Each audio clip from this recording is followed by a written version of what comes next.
Boa tarde, mais pessoas irão entrando com certeza. Tivemos também notícia de algumas pessoas que gostariam de estar presentes e não podem por variadas razões profissionais.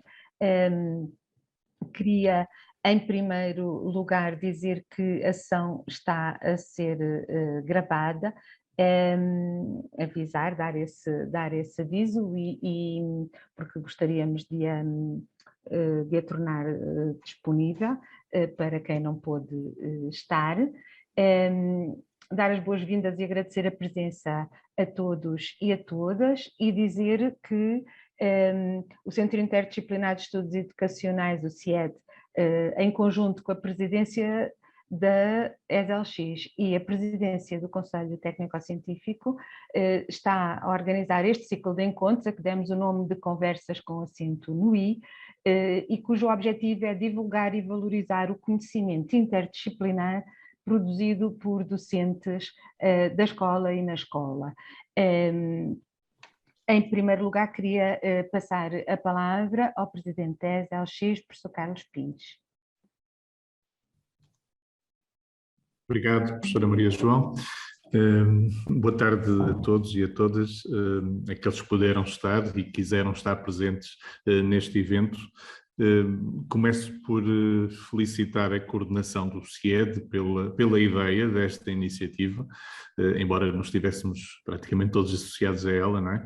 E pelo empenho na sua organização e concretização. Portanto, trata-se de um ciclo de encontros, cujo título atribuído foi Conversas com Acento no I, que tem como objetivo divulgar, valorizar o conhecimento produzido por docentes da Escola Superior de Educação de Lisboa, prevendo-se que estas conversas, pelo menos as 3 primeiras que estavam previstas, sejam protagonizadas por colegas docentes que já se aposentaram.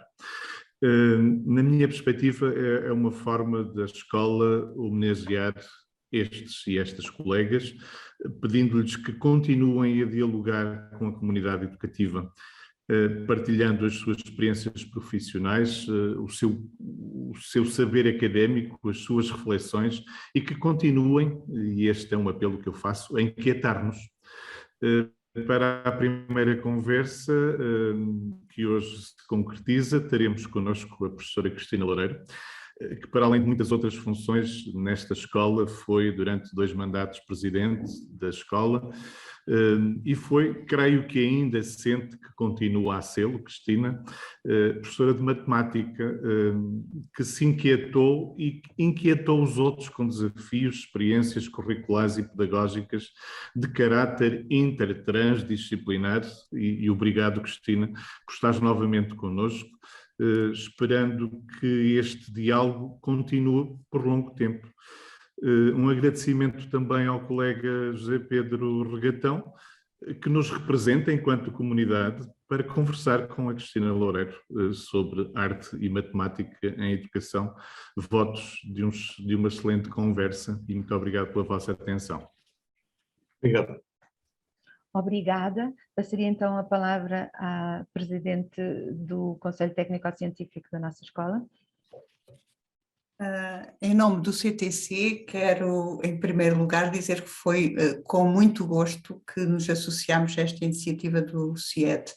É para nós muito importante valorizar e reconhecer e tornar possível a divulgação do trabalho científico dos colegas que, neste momento, já estão aposentados, mas que se entregaram de corpo e alma ao desenvolvimento aqui da escola e, portanto, neste caso em particular, a Cristina apresentando uma das áreas que tem sido de grande investimento da Cristina, que é a ligação entre a matemática e a expressão plástica. E, portanto, de certa forma, também dando aqui visibilidade a um trabalho muito consistente e muito forte que a Cristina desenvolveu em termos interdisciplinares, e, portanto, devo até dizer que o projeto que envolveu a ligação entre a matemática e a arte até acabou por ser desenvolvido enquanto a Cristina até estava no mandato enquanto presidente, mas de facto a Cristina sempre se preocupou,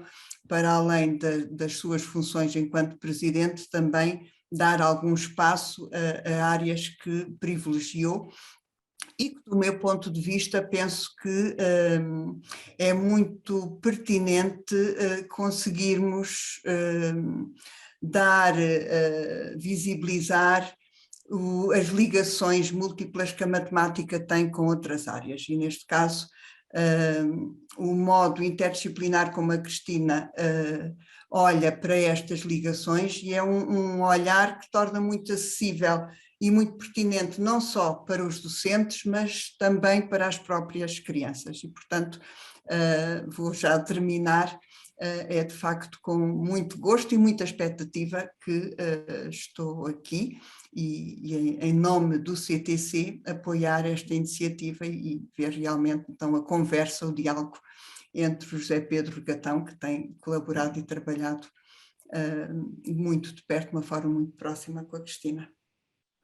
E muito obrigada. Obrigada. Muito obrigada. Eu então irei dar a palavra aos protagonistas. Já foram ditas palavras sobre a professora Cristina Loureiro e sobre o professor José Pedro Regatão. Dizer para quem entretanto chegou, o tema será Arte e Matemática em Educação, e fazer só um esclarecimento de que este ciclo foi planeado no final do ano letivo passado e, portanto, inicia com a docente que, para além de todas as razões para a escolha para estar aqui, tem também a parte temporal, porque aposentou-se exatamente no final do ano letivo passado. Obrigada, Cristina, obrigada, José Pedro, que tem também construído importante conhecimento, quer no domínio da arte pública, quer em construções interdisciplinares, que hoje aqui queremos celebrar, e é sobre este trabalho em comum que estarão hoje a conversar. Dou-vos a palavra. Começo eu. Obrigada pelo vosso convite. Nós os dois agradecemos este convite, é um convite muito original, que nos deixou um bocadinho estressados, mas que achámos que valia a pena mesmo apostar nele. Foi muito desafiador. Agradecemos também as palavras iniciais que vocês, o Presidente da ESA, a Presidente do CTC e a Presidente do CIED agora, nos colocam aqui uma grande responsabilidade. Vamos tentar não defraudar as vossas expectativas. A preparação desta conversa foi um bom motivo para revisitarmos muito do trabalho que temos feito em conjunto e do que temos escrito, e foi também um modo para consolidarmos algumas das ideias que nós temos vindo a trabalhar sobre as ligações da arte e da matemática em educação.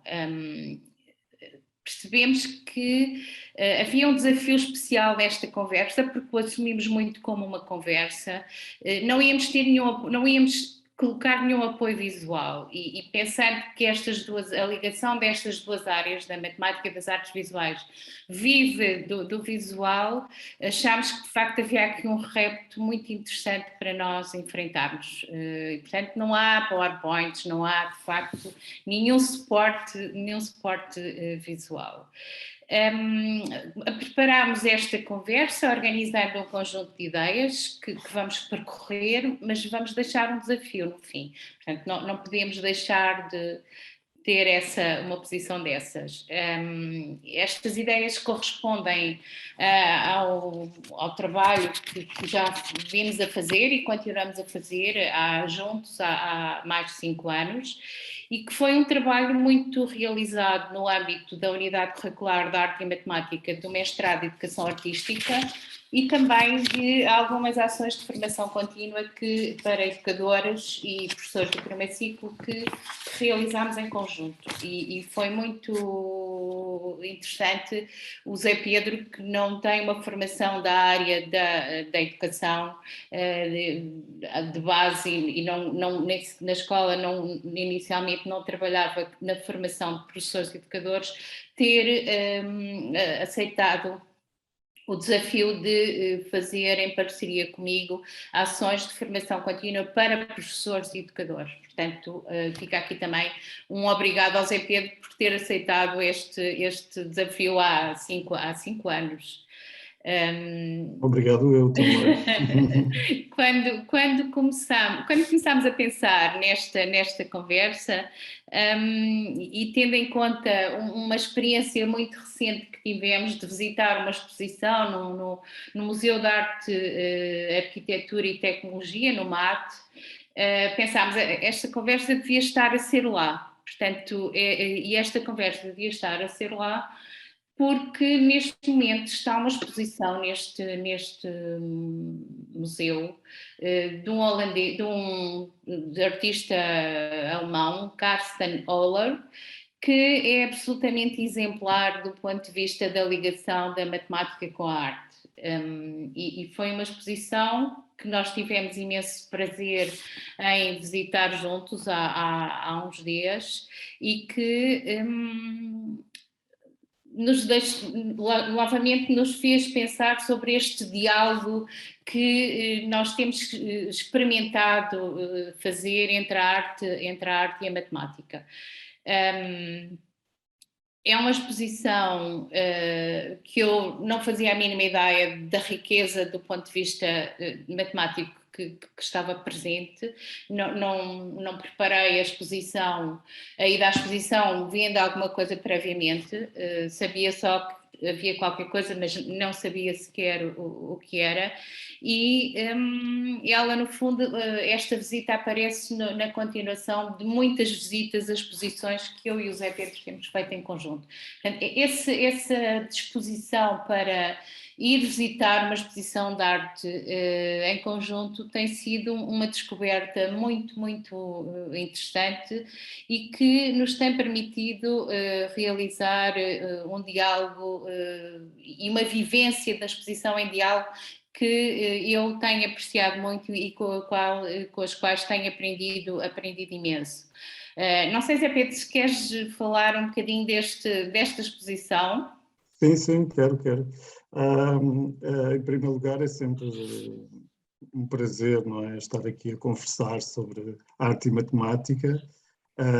E de facto esta exposição, como já há pouco disseste, é uma das exposições que nós visitámos, entre várias durante estes anos, e realmente foi uma surpresa porque deparámos com obras que têm uma relação com a matemática, não é? Portanto, a exposição aborda a questão da luz, portanto ela não tem luz natural, digamos assim, nem tem luz do próprio edifício. As obras são todas, trabalham todas a questão da luz, e a luz aqui também entendido como material escultórico, mas também foi surpreendente porque encontramos algumas obras que têm uma relação com a matemática, como é o caso de um relógio decimal, muito interessante, com anéis de luz, mas também outras obras que têm conceitos matemáticos por trás, não é? Aliás, o próprio artista é também cientista, não é? Isso percebe-se também na forma como ele trabalha a sua obra. Mas para além, eu acho que estamos aqui a deixar o desafio de ainda irem ver a exposição, porque ela ainda lá está até ao fim de fevereiro, portanto vale mesmo a pena lá ir. Do ponto de vista da relação com a matemática, de facto há um jogo de luzes na entrada que é muito desafiador para crianças e, portanto, vale a pena também ir a esta exposição com crianças pequenas. Mas esta ideia das exposições foi uma ideia, de facto, que aconteceu por acaso. A primeira exposição que nós fomos ver em conjunto foi em 2017, era uma exposição sobre a obra do Jorge Pinheiro, numa fundação que existe em Lisboa, que eu desconhecia completamente, que é a Fundação Carmona e Costa, e que é uma fundação importantíssima do ponto de vista do desenvolvimento e do apoio às artes. E foi aí que começámos a experimentar de facto o diálogo que se estabelece. O diálogo que é possível duas pessoas que têm olhares completamente diferentes estabelecerem a partir de um objeto para o qual estão a olhar ao mesmo tempo e que têm exatamente o interesse em compreendê-lo, em interpretá-lo, no fundo, despertar, portanto, dizer o que é que ele desperta. O Jorge Pinheiro, que é um artista também reconhecido pelas suas ligações pelas ligações do seu trabalho com a matemática, acho que foi uma descoberta interessante aqui para o Zé Pedro, que não estava muito, não estava a vê-lo muito nessa linha, não era, Zé Pedro? Acho que foi. Aliás, foi muito interessante ver essa exposição, porque de certa medida acabei por descobrir um artista que nem conhecia muito bem a obra, portanto foi assim uma descoberta, e reparei que o próprio título da exposição se intitulava Fibonacci, não é? Portanto, aqui com uma relação muito estreita com a matemática. E de facto o Jorge Pinheiro é muito interessante porque ele sempre foi fascinado pelas estruturas, digamos assim, pelos esquemas matemáticos que ele utiliza, as matrizes, e portanto isso é muito visível nas obras dele, quer naquelas mais, eu diria, figurativas, quer nas outras que são mais, que são mesmo baseadas na matemática, e portanto também foi possível ver ao vivo algumas obras que traduzem conceitos matemáticos. E de facto é muito interessante porque ele explora uma linguagem muito simples, não é? O ponto, a linha, o arco, portanto, uma linguagem bastante simples e acessível, mas com resultados muito interessantes. Portanto, acho que essa exposição foi a primeira, creio eu, que nós vimos, portanto, foi aquela que também nos marcou inicialmente. Também foi uma descoberta, precisamente por ter essa relação tão próxima com a matemática e a geometria. E de facto, mas pronto, não ficámos só por essa, não é? Também houve outras exposições interessantes, se calhar tu gostas muito do António Bolota, por exemplo, não é? Se quiseres falar. Eu descobri o António Bolota também nessa outra exposição e foi essa outra, foi uma que me marcou muitíssimo. Aliás, não sei se do ponto de vista do inesperado foi aquela que marcou mais. Claro que nós temos o privilégio de estar em Lisboa. Em Lisboa há muitas exposições, há museus muito bons, portanto há muito acesso a este tipo de eventos que são fundamentais para estabelecer este tipo de diálogos. E eu tirei imensas fotografias nessa exposição do António Bolota, porque os objetos que ele, centenas de objetos que ele tem expostos, pequenos objetos que estavam expostos naquelas paredes, ele combina a estrutura com a sombra e lá está, e quando nós estamos a olhar, estamos a ver sombras de objetos e são duas pessoas a ver essas sombras, elas necessariamente veem de maneira diferente e o diálogo é muito, muito rico e há muitas ideias de facto nesse sentido. E vale a pena fazermos aqui uma homenagem à Lourdes Castro, que é uma artista recentemente desaparecida. É uma pequena homenagem simbólica, mas de facto a Lourdes Castro trabalhou imenso com as sombras e esta estratégia, esta forma como os artistas no fundo trabalham com os objetos é muito interessante e é muito rica e é nova para a matemática. E esta associação entre as formas diferentes de representar o objeto, as formas diferentes de olhar para o objeto, influencia muitíssimo e ajuda a compreender muito bem esta ideia de que nenhum objeto é compreendido como único ou isolado.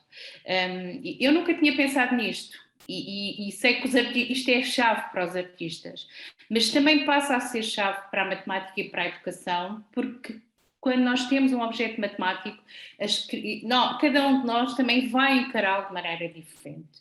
E, portanto, esta ideia de que há sempre uma relação entre o sujeito que percepciona e o objeto, acho que foi uma aprendizagem destas visitas, destes diálogos que fizemos e que nos parece, e do ponto de vista da matemática, eu acho especialmente grata e especialmente importante de evidenciar e deixar aqui. Claro que houve muitas outras posições, Pedro, não sei se queres falar mais alguma, mas não podemos estar agora a falar das posições, não é? Exatamente, exatamente. Esta exposição também é interessante porque o que ele nos apresenta são instalações que nos desafiam. Portanto, não são objetos para observar apenas, são para experienciar, para atravessar, para percorrer, não é? E essa relação, tanto com o espaço como com o espectador, acaba por ser desafiante, não é? Depois também as sensações que ele cria, de tensão, de risco. Portanto, nós entramos naquelas instalações, mas não percebemos muito bem onde é que elas acabam, portanto, e de facto transportam-nos também para espaços físicos diferentes, e isso são experiências físicas e mentais que funcionam muito bem.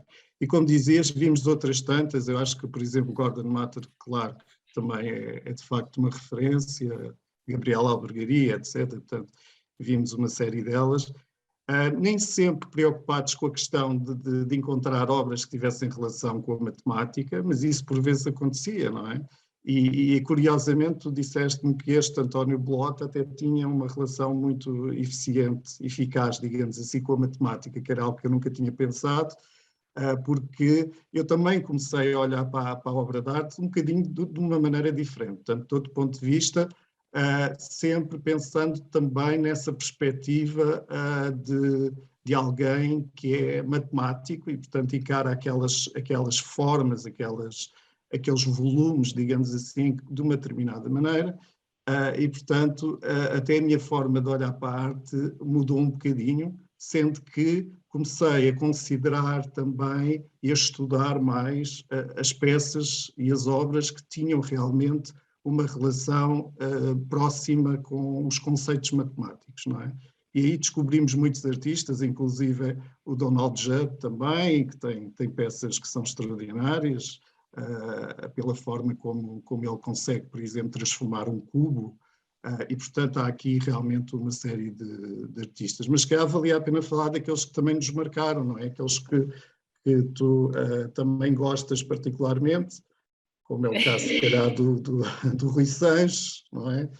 Uma série deles. Sim, Zé Pedro, porque eu também nunca tinha olhado para a obra de um artista. Eu estava mais habituada, embora sempre tenha gostado de arte e tenha estudado e tenha lido e tenha pensado em muitas ligações da matemática com a arte muito antes, desde que me conheço, como estudante de matemática, da licenciatura de matemática, mas eu nunca tinha olhado para a obra do artista e tentar vê-la como um todo com alguma coerência. Isso aconteceu várias vezes ao longo deste tempo, não foi inédito, mas aqui foi mesmo ler escritos de artistas. Neste caso, o Rui Sanches, que é um artista muito querido nosso nesta ligação,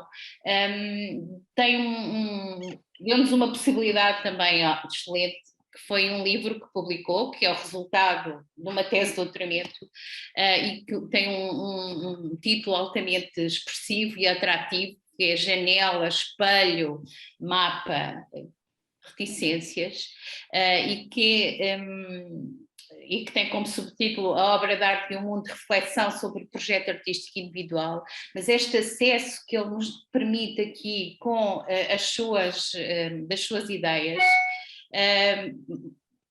deu-me suporte escrito para pensar de uma maneira de facto muito mais consistente, porque neste livro há passagens que são decisivas numa ligação que vai ser aqui uma das ligações mais importantes nesta descoberta que estamos a fazer, e que tem que ver exatamente com a relação entre as representações inerentes às dimensões na matemática, às dimensões, à tridimensionalidade e à bidimensionalidade. No fundo, a representação do espaço no plano e a utilização do plano para representar o espaço. E esta ligação é uma ligação que a matemática trabalha, que a matemática estuda. Aliás, não é por acaso que o estudo da perspectiva aparece no século XVII com artistas que também têm um conhecimento matemático, também são matemáticos de certa forma, mas a arte atual faz-nos pensar nesta ligação de maneira diferente. E há uma frase, eu vou ler um excerto deste livro. Este livro para mim neste momento é assim uma espécie de obra das muitas, mas é uma obra de referência, eu consulto muitas vezes e tenho todo sublinhado. No fundo, as obras deste artista, ele trabalha a partir de planos e, portanto, acaba por construir objetos que são feitos a partir da sobreposição de planos. Portanto, no fundo, parte da bidimensionalidade para chegar à tridimensionalidade. E ele diz assim, no fundo o resultado é uma pilha de desenhos, um amontoado de recortes praticamente bidimensionais, porque há sempre uma espessurazinha, não é? E o que faz regressar, mas de outra maneira, a questão da relação entre as duas e as três dimensões. E, portanto, ele constrói os objetos no espaço a partir da sobreposição de planos. Houve uma aluna do mestrado de professores de matemática e professores de primeiro e segundo ciclo de matemática e ciências que fez, no projeto dela utilizou exatamente esta ideia. Foi um trabalho muito, muito interessante no fundo ela colocou as crianças a fazerem também este tipo de abordagem e no fundo a utilizarem esta técnica para construir os objetos. Mas o aspecto aqui a destacar é precisamente este da obra, da coerência da obra do artista. Eu acho este aspecto muito interessante para refletir, para olhar uma maneira diferente de olhar um artista. E das ideias, da possibilidade de ler, de poder contactar com as ideias expressas por esse artista. Não é a mesma coisa do que estar a ouvir alguém falar sobre esse artista, não é? E, portanto, o Rui Sanches tem aqui um lugar especialmente encaminhado, não é? É verdade. Essa relação entre o 2D e 3D que nos interessou muito e que trabalhámos muito, aliás, nas formações que fizemos, tivemos a oportunidade de fazer muito trabalho a esse nível. Foi também uma descoberta porque permitiu fazer trabalhos que, de certa maneira, relacionavam arte e matemática.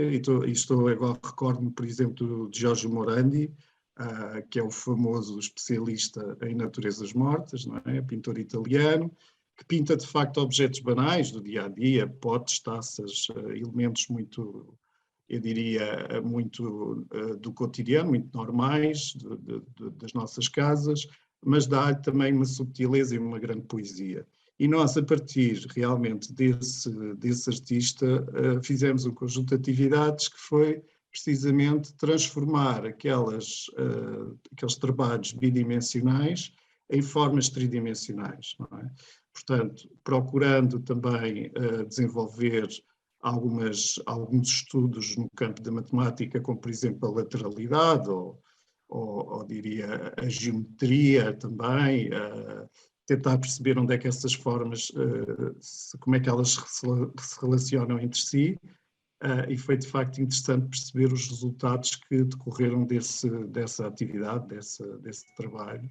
Tudo sempre a partir de artistas que são contemporâneos, portanto, artistas plásticos que nós gostamos e que, de facto, nos permitem também desenvolver um trabalho também muito rico em termos da matemática.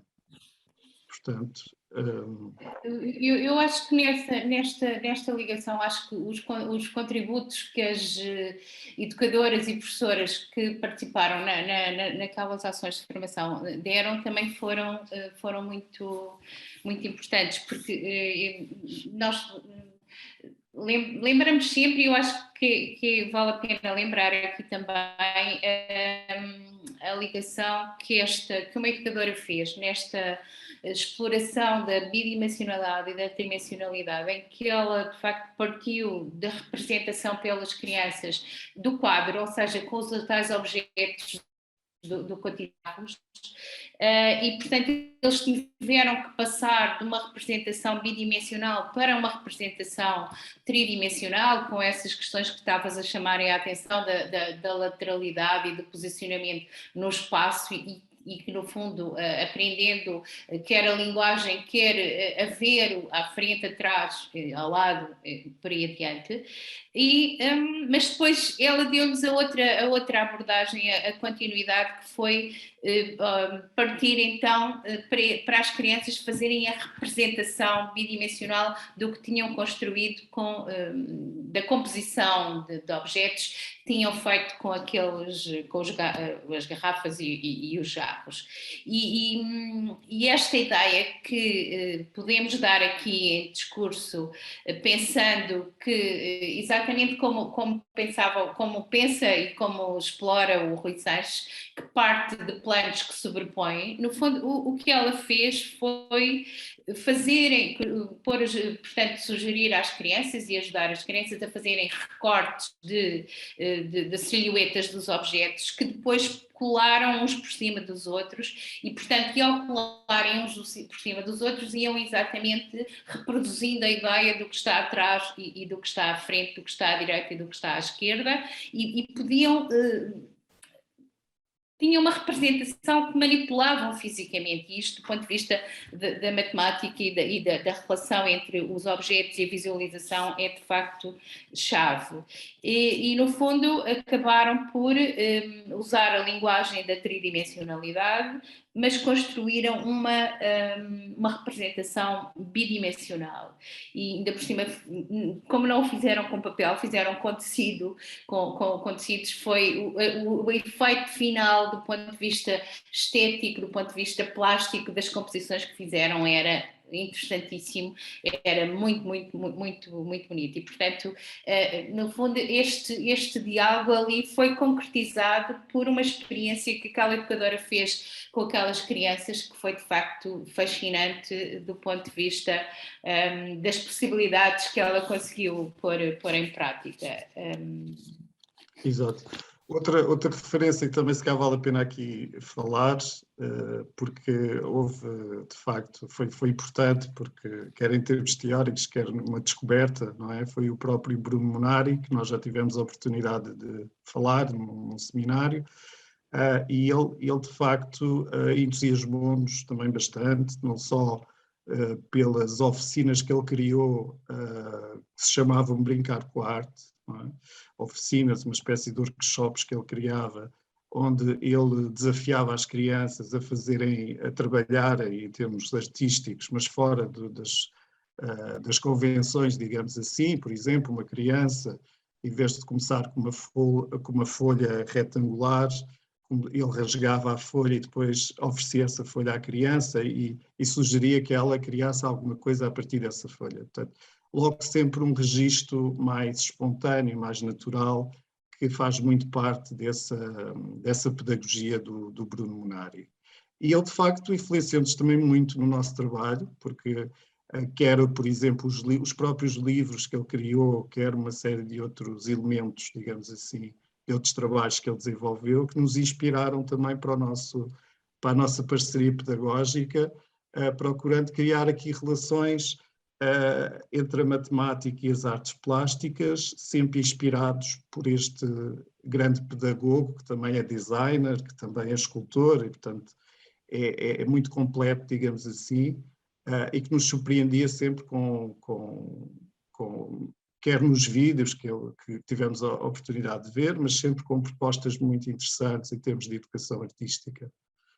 Zé Pedro, eu acho que aqui vale a pena voltar a reforçar aquela ideia dos escritos que estas pessoas, que estes artistas nos deixam e estabelecendo aqui uma ligação, eu vou também ler uma citação, um excerto de um escrito dele em que ele diz assim, no campo das 3 dimensões, das construções, pode começar-se por transformar uma folha bidimensional em algo a 3 dimensões. E, portanto, estamos aqui sempre à volta desta ideia das 2 e das 3 dimensões. E, portanto, eu acho que isto é um núcleo-chave, completamente chave nesta ligação em termos educativos das duas áreas que nós estamos aqui, de certa maneira, a representar e que estamos a pensar em crianças pequenas, obviamente, porque é com elas que nós trabalhamos em termos, é com esses níveis educativos que nós, de facto, trabalhamos. Por isso é que aquela tua ideia, que eu acho que foi mesmo uma inspiração, Zé Pedro, aquela tua ideia dos pop-ups, acho que caiu, foi muito bem aceito pelas educadoras e pelas professoras, acho que veio aqui completamente na cara, digamos assim, se posso usar esta palavra mais terra a terra.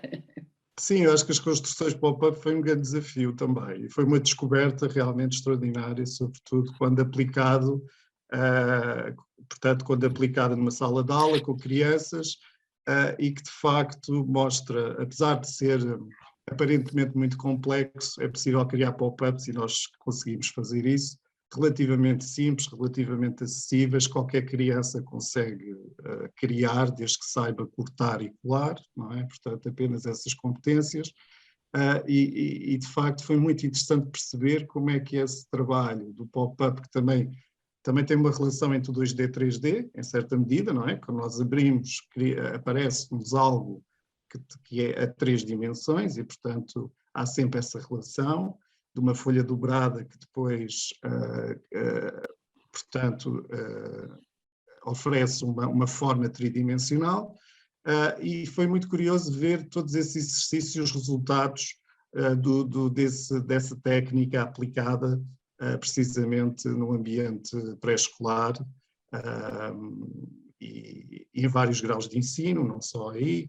Portanto, foi um trabalho desenvolvido sobretudo pelas educadoras, mas que tem potencialidade também para outros graus de ensino e, portanto, foi bastante interessante. Acho que foi talvez dos projetos que fizemos mais desafiantes, não é? Digamos assim, pelo modo, pelos resultados que tivemos a oportunidade de ver e de apreciar e pelo entusiasmo, não é? Entusiasmo das crianças, dos pais, os próprios pais iam à escola para aprender a fazer, ou uma avó ia à escola porque estava curiosa e queria aprender também a fazer, e portanto isso também foi muito interessante porque envolveu a comunidade, não ficou apenas no espaço da sala de aula.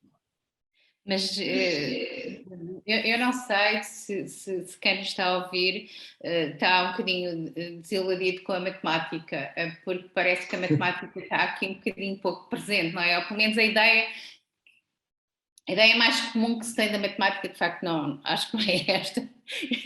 mas nesta ligação das sombras com os objetos, que não deixa de ser uma ligação da tridimensionalidade com a bidimensionalidade, porque a sombra é uma projeção bidimensional. Nesta construção de objetos a partir de camadas, portanto, a partir da bidimensionalidade da construção de objetos.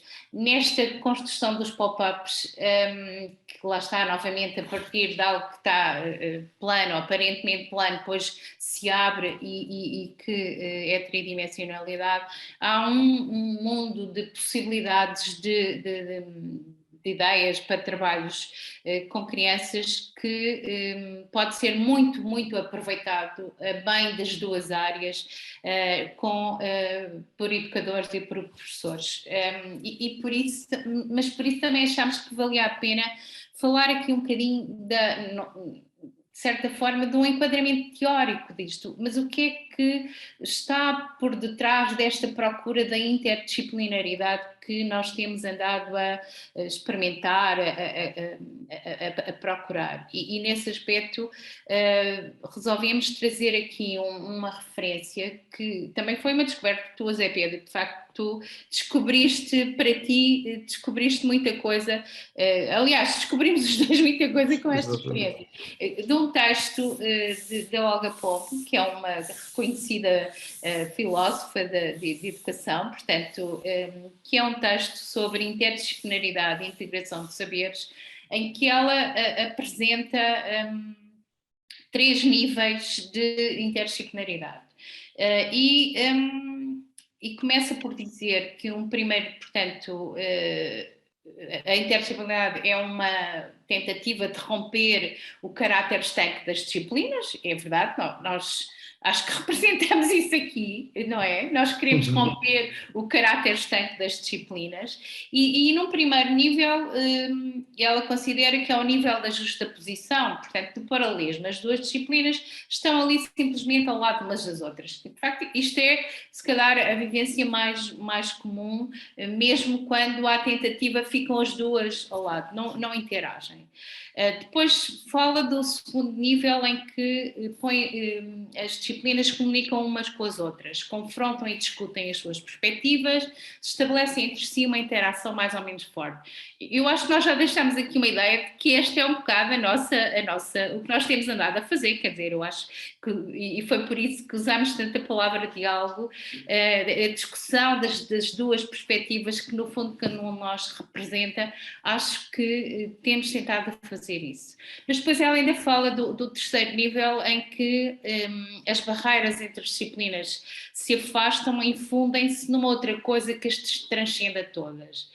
E o que eu acho interessante nesta reflexão também que acabamos por fazer e que agora aqui voltamos a reproduzir de certa forma, enquanto que nós representamos o diálogo, este trabalho, o trabalho que as educadoras fizeram e os professores, mas os trabalhos mais relevantes foram feitos e mais interessantes foram feitos por educadoras, são de facto trabalhos em que são ultrapassadas as barreiras. Não está lá a matemática, não estão lá as artes visuais, está de facto um trabalho, uma atividade a fazer por aquelas crianças em que elas põem os vários saberes em confronto, as crianças e as educadoras e no fundo os fundem.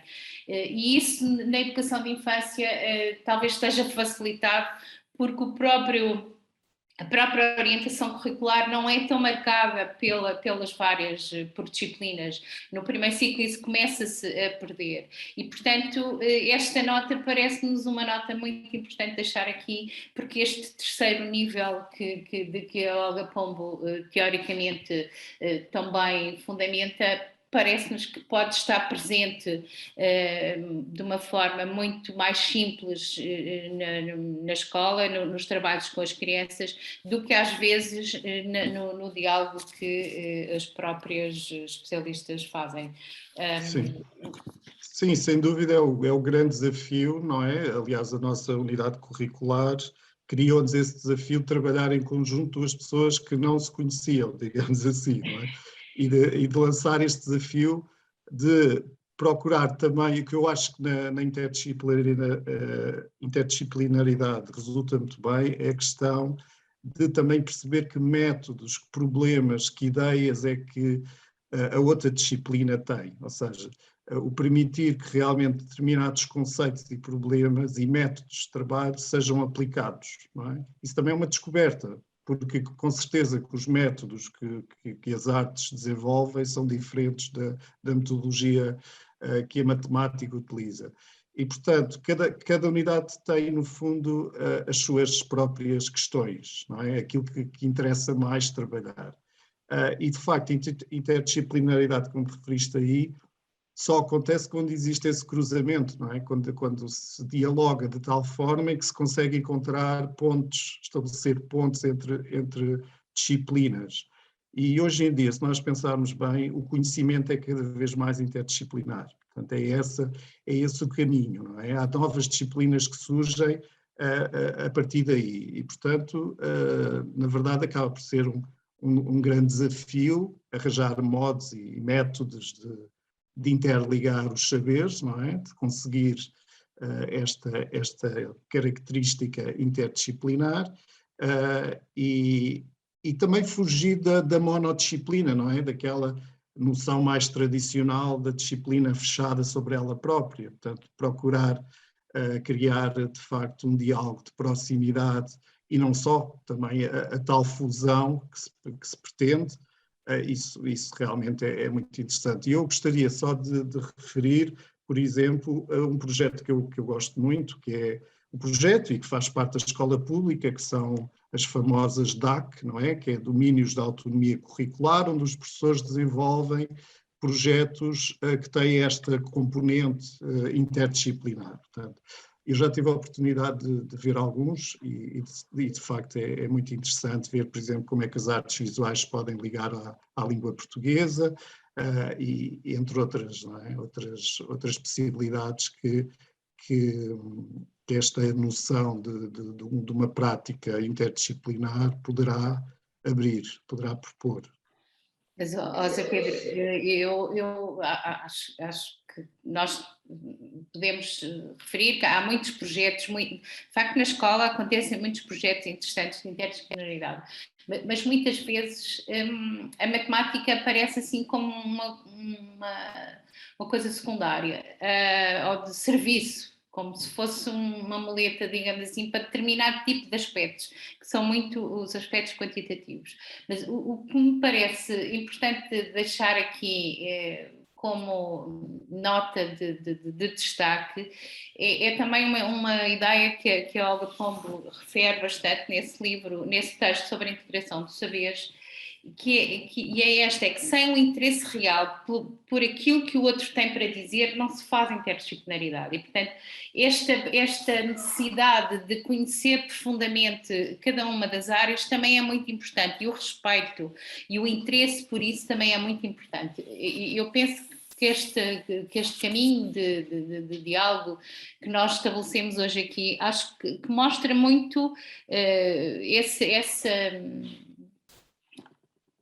reconhecimento e talvez na escola o que seja preciso é haver maior impacto, maior dimensão das artes, neste caso das artes visuais, e muitas vezes elas também estão muito desvalorizadas. Portanto, as artes visuais têm, as outras também, mas este trabalho liga com as artes visuais, tem que ter maior espaço de trabalho com as crianças. E nós, os especialistas de outras áreas, também temos que ser capazes de procurar mais ligações depois com cada uma das nossas áreas. No caso da matemática, há muito interessante por fazer e com maior espaço para as artes visuais. É por isso que nós achamos que também valia a pena deixar aqui um desafio para acabar. Acho que temos andado aqui um bocadinho com alguma pressão, digamos assim, para cumprir o tempo. Portanto, podemos deixar já o desafio. O desafio é criar uma unidade curricular eletiva nas licenciaturas para todas as licenciaturas. Portanto, uma unidade curricular, acho que a nossa escola tem condições privilegiadas para esta situação de ter um espaço de construção com estas áreas, com conhecedores destas áreas. E, portanto, uma unidade oferecida a todas as licenciaturas, em que os alunos das várias áreas dialoguem e partilhem sobre as aprendizagens que estão a fazer. E com os alunos da educação básica. Portanto, eu sei que nas licenciaturas de artes visuais, de mediação e mesmo de animação e de música na comunidade, há partilha de unidades curriculares, mas não há com a educação básica. eu considero chave haver experiências e trabalhos também a esse nível. E, portanto, o desafio que nós deixamos aqui no fim desta conversa é a criação de uma unidade com essas características e também um agradecimento às professoras e às educadoras que fizeram as experiências com quem nós aprendemos tanto, não é, Zé Pedro? Não sei. Sim. Sem dúvida, sem dúvida. Aliás, eu acho que uma das características das formações, não é? Vale a pena aqui dizer, que é de facto essa experiência de perceber se aquelas atividades funcionam, porque muitas vezes as educadoras faziam aquelas atividades com os alunos e depois traziam para discutir e debater, não é? Portanto, essa noção também é muito interessante de em tempo real, digamos assim, quase, podemos observar a execução de algumas ideias que nós partilhámos e trabalhámos nas aulas. E pronto, e penso que sim, essa proposta de facto da UC é muito interessante, seria muito bom, sobretudo para a educação básica, acho que era uma UC que tinha grandes potencialidades, não é? E, portanto, fica aqui então essa proposta de criação dessa unidade curricular. Mas também com os alunos de artes visuais Sim, claro, não é? Claro. Exatamente. Muito obrigada, muito obrigada. Acho que foi a melhor maneira de começarmos este ciclo. Pedimos só mais uns minutos da vossa atenção. Agradeço a todos os presentes e em especial à Cristina e ao José Pedro esta hora que nos proporcionaram, e vou passar a palavra à Ana Caseiro. Olá, boa tarde a todas e a todos. Começo por agradecer à Cristina e ao José Pedro esta excelente partilha que realizaram connosco. Posso dizer com toda a certeza que foi realmente um momento bastante formativo para todos e para todas nós que estamos aqui a assistir, e ficou um desafio aqui bem lançado para nós agora ficarmos a pensar como é que lhe poderemos dar resposta. Antes de terminarmos, queria apenas proferir algumas palavras, não muitas, não vou alargar muito, mas sem dúvida que não podíamos terminar esta sessão sem um agradecimento aqui especial à Cristina, não só pela conversa de hoje, mas sobretudo todos os contributos que nos foi dando ao longo do tempo, todas as discussões que nos proporcionou, todas as reflexões, todas as aprendizagens e toda a amizade. E dizer que esperamos que neste momento que já está com mais tempo livre, tudo isto se possa manter ou até ser ainda mais destacado porque está com mais tempo, portanto pode-se dedicar mais a todas estas questões, a conversar connosco, a partilhar connosco, a refletir connosco, a estar connosco. Apesar de agora não podemos estar assim tão fisicamente quanto gostaríamos, mas acho que conseguimos dar sempre volta e resolver a situação.